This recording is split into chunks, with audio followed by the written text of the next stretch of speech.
Kerja pembinaan laluan pejalan kaki yang menghubungkan beberapa stesen transit aliran ringan 3 LRT 3 di sekitar Shah Alam giat dilaksanakan dan dijangka siap hujung tahun ini. Datuk Bandar Shah Alam, Datuk Zabidah Safar berkata, projek itu membabitkan 4 stesen utama iaitu Stesen Datuk Menteri, Stesen Seksyen 7, Stesen UiTM dan Stesen Stadium bagi meningkatkan akses orang ramai ke pengangkutan awam.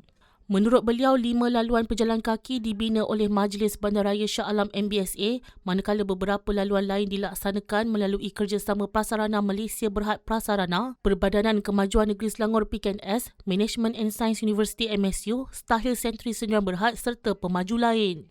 Beliau berkata MBSA memperuntukkan kira-kira 2.7 juta ringgit bagi melaksanakan projek di bawah tanggungjawab pihak berkuasa tempatan itu, manakala sebahagian lagi kos pembinaan ditanggung syarikat dan agensi terbabit.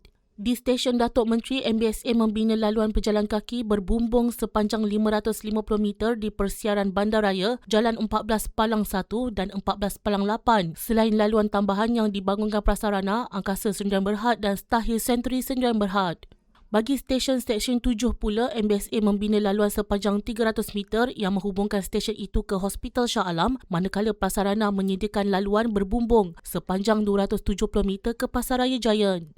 Di stesen UiTM, MBSA membina laluan pejalan kaki sepanjang 1.13 km yang menghubungkan stesen berkenaan ke sekolah agama di Persiaran Selangor termasuk laluan berbumbung di kawasan berhampiran.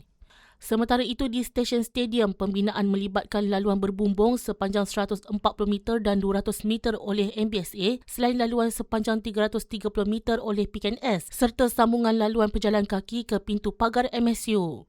Isu laluan pejalan kaki ke beberapa stesen LRT 3 sebelum ini mendapat perhatian selepas pengguna media sosial berkongsi keadaan akses yang didakwa masih belum mesra pejalan kaki dan kurang selamat selepas LRT 3 beroperasi pada 29 Jun lalu.